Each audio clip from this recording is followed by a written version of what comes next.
شروع کرتا ہوں اللہ تعالیٰ کے نام سے، بسم اللہ الرحمن الرحیم، جو نہایت رحم کرنے والا، بے حد رحم کرنے والا اور نہایت رحیم ہے۔ یہاں اللہ تعالیٰ کے نام کے ساتھ دو صفات کا ذکر ہے۔ یاد رکھیے گا کہ ایک اللہ تعالیٰ کا اسم ذاتی ہے، ذاتی نام ہے اللہ تعالیٰ کا، اور کچھ اللہ تعالیٰ کے اسماء صفاتی ہیں، صفات والے نام ہیں۔ آپ کے قرآن شریف کے مصحف کے آخر میں وہ 99 نام لکھے ہوتے ہیں، حدیثیں بھی آئیں، اس کے فضائل بھی آئے ہیں، اس کو یاد کرنے کے بعض روایات میں آتا ہے کہ جو ان کو یاد کر لے گا جنت میں جائے گا۔ یہ صفاتی نام ہے، قدوس ہے، باسط ہے، اور رحیم ہے، رحمان ہے، غفور ہے، شکور ہے۔ ذاتی نام اللہ تعالیٰ کا، یعنی ذات کا جو معبود ہے ہماری، وہ اللہ ہے۔ یہ بیشتر علماء لغت کے نزدیک، یعنی لغویین کے نزدیک، ان کی بڑی جماعت کے نزدیک، یہ الہ جو معبود کے باروں میں استعمال ہوتا ہے لفظ، اس کے ساتھ الف لام لگایا گیا ہے تو یہ اللہ بنا ہے۔ اور بھی اس کی کچھ تفصیلات ہیں، ہم یہاں پر کوشش کریں گے کہ کچھ تھوڑا سا اختصار ہمیں ملحوظ رکھنا پڑے گا۔ پوری تفاصیل میں اگر ہم جائیں گے تو شاید ہم 1 گھنٹے میں ایک آیت بھی نہ پڑھ سکیں، اس قدر تفصیلات آیات کی تفاسیر کے اندر موجود ہوتی ہیں۔ تو بسم اللہ، اللہ کے نام سے، یہ جو لفظ اللہ ہے، نام ہے اللہ پاک کا، بے انتہا برکتوں اور قدرتوں اور سعادتوں کا حامل ہے۔ اگر کسی انسان کو اللہ تعالیٰ اس کی چاشنی اور اس کا لطف نصیب فرما دیں اپنے نام کا۔ علماء کی ایک بڑی جماعت، مشائخ کی ایک کا یہ خیال ہے کہ احادیث میں آتا ہے کہ اللہ تعالیٰ کے ناموں میں سے ایک نام ایسا ہے جس کو اسم اعظم کہا گیا، کہ جب اس کے ذریعے سے کوئی دعا مانگی جائے تو وہ لازماً قبول ہوتی ہے۔ یہ احادیث ہیں اس بارے میں، اسم اعظم کے بارے میں۔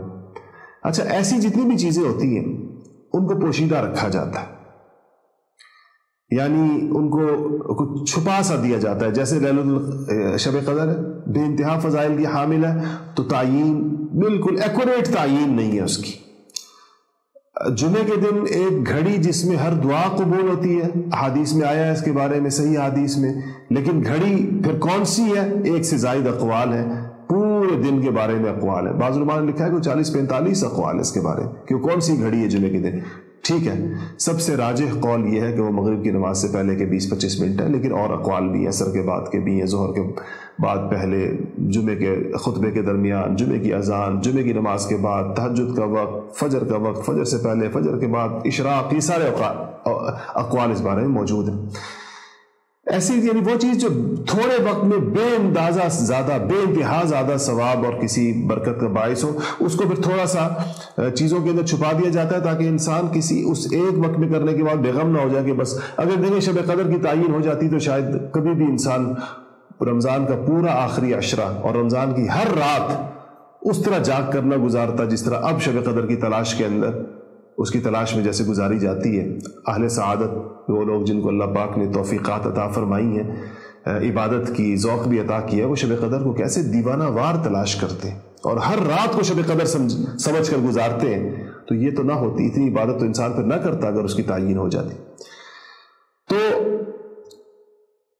اللہ، یہ جو میں نے عرض کیا کہ احادیث میں پھر یہ کہا گیا کہ اللہ کے ناموں میں سے ایک نام ایسا ہے، تو اب صفاتی نام تو 99 نام تو حدیث میں آئے ہیں، لیکن پھر اس میں بھی جو راجح قول ہے مشائخ کا، جو یعنی جمہور مشائخ کا جو ذوق ہے وہ یہ ہے کہ وہ یہی اللہ تعالیٰ کا جو ذاتی نام ہے اللہ، یہی اسم اعظم ہے۔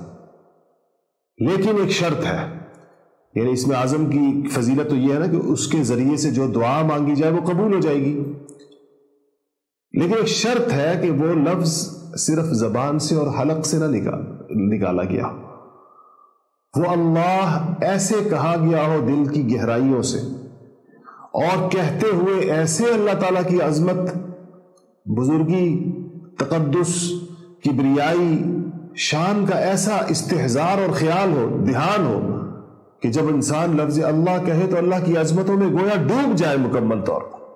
اللہ تعالیٰ کی عظمتیں اس کے سامنے ایسے جیسے نگاہوں کے سامنے گھوم جائیں اس کے، اور اس وقت اس کو اپنی ذات ایسے اللہ تعالیٰ کے سامنے محتاج اور حقیر اور ایسی ضرورت مند لگے کہ وہ اس وقت انکساری اور خاکساری اور لاشئی ہونے کا اور کچھ نہ ہونے کا اور اللہ پاک کے مکمل رحم و کرم پر ہونے کا ایک ایسا اس کو اس وقت استحضار ہو جائے اور اللہ کی عظمتوں اور بڑائیوں کا اتنا زیادہ اس کو دھیان آ جائے.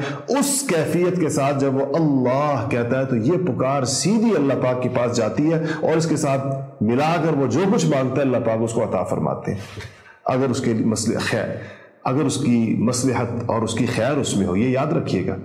دیکھیں ہماری اولاد بھی ہم سے جو کچھ مانگتی ہے ہم اس کو نہیں دیتے. اگر ایک بچہ ماں سے انگارہ مانگے کہ میں نے کھیلنا ہے، اس سے کیا کوئی ماں دے گی؟ اگر کوئی بچہ ماں سے یہ مانگے کہ میں تندور میں اترنا چاہتا ہوں، کہ ماں اترنے دے گی؟ کوئی بچہ تپتے ہوئے لال ہوئے ہوئے توے کو ہاتھ لگانا چاہے، اور بچے کرتے ہیں چھوٹی عمر میں، ساری ضدیں مائیں جانتی ہیں بہت اچھے طریقے سے، اپنے آپ کو نقصان پہنچانے والی بہت سی چیزیں ماؤں سے مانگتے ہیں.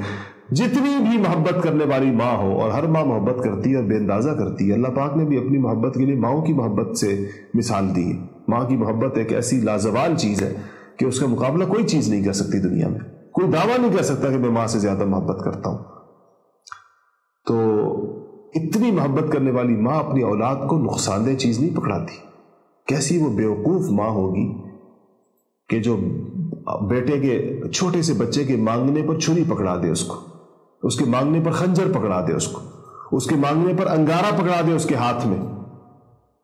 کوئی ماں ایسا نہیں کر سکتی. اگر جو کرے گی تو اس کا کوئی دماغی خلل ہو سکتا ہے، ہوش و حواس کی حالت میں وہ ایسے نہیں کر سکتی. تو اللہ جل شانہ سے بھی جب انسان مانگتا ہے تو ماں اور بچے کے درمیان جو نسبت ہے، عمر کا جو فرق ہے اور عقل کا، اللہ اور انسان کے درمیان تو اس سے 1000 گنا زیادہ نسبت جو ہے، وہ فرق اس میں زیادہ ہے. اللہ کی قدرتوں اور انسان کی طاقتوں کا کیا مقابلہ.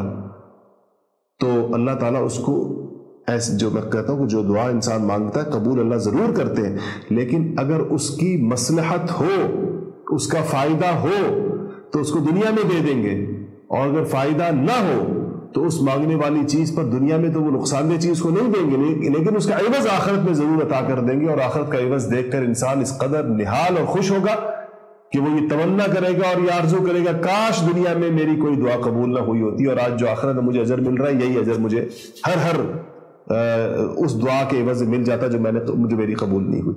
لفظ اللہ پر بات کر رہا ہوں. تو یہ وہ اس میں اعظم ہے، بشرطے کہ مانگنے کا وہ طریقہ آ جائے. ہمارے ہاں ذکر کی مجالس میں بعد میں ایک طریقے کے ساتھ ذکر کیا جاتا ہے جس کو اللہ کہا جاتا ہے. اس میں خاص یہ مشق کرائی جاتی ہے کس طرح اللہ پاک کا نام اس طریقے کے ساتھ لینا ہے کہ جو واقعی وہ اس میں اعظم بن جائے. اگر یہ ہم سیکھ لیں، فرض کیجئے میں آپ سے ایک سوال کرتا ہوں، اگر ہم لفظ اللہ کو، لفظ کو نہیں، اللہ نام کو اس طریقے سے لینا سیکھ لیں کہ وہ اس میں اعظم بن جائے، تو ہمارے کتنے بڑے کام دنیا کے حل ہو جائیں گے کہ جب ہم اس طریقے سے نام لے کر اللہ کو پکاریں گے تو ہماری دعائیں قبول ہوں گی اور ہر وہ چیز ہمیں عطا ہوگی جس کا ہمیں ملنا ہمارے لیے باعث خیر ہوگا. کنجی ہے خزانوں کی، ایک چابی ہے دنیا کی ساری خیروں اور بھلائیوں کی. سیکھ لے بس انسان اس کو لینا. اب آپ اللہ جل شانہ کا نام اس طرح لیں کہ جیسے کسی انسان کے تمام سہارے ختم ہوں، اس کی جہاں جہاں سے امید ہے، جہاں سے اس کی توقع ہے، وہ تمام رستے بند ہو گئے. یہ یوں تصور کرے کہ جیسے ہم پانی میں ڈوب رہے ہیں اور ڈوبتے ڈوبتے پانی ہماری ناک تک آ گیا اور دور دور تک بچانے والا کوئی نہیں ہے. اس حالت میں ہم اللہ جل شانہ کو کیسے پکاریں گے؟ یا کوئی شخص بہت بلندی سے زمین پر گر گیا ہے اور اب وہ ہر گزرتے لمحے کے ساتھ زمین کے قریب ہو رہا ہے. اس وقت کے اندر وہ شخص اللہ تعالیٰ کو کیسے پکارے گا؟ اس بے بس اور اس بے آسرا اور بے نوا شخص کی طرح اللہ کو پکارے اس کا دنیا میں کوئی سہارا نہ ہو، اور وہ اللہ جل شانہ کو پکار رہا ہے کہ اللہ کی رحمت کو اپنی طرف متوجہ کرنا چاہتا ہے، اپنے گناہوں پر، اپنی معصیتوں پر، اپنی نالائقیوں پر، اپنی کوتاہیوں پر وہ انتہائی شرمندہ ہے، اور وہ اللہ تعالیٰ کو بلا رہا ہے اللہ کی رحمت تو کہ یا اللہ مجھے سنبھال لے، اور یا اللہ مجھے اپنا بنا لے۔ اس طرح اللہ کو پکارے۔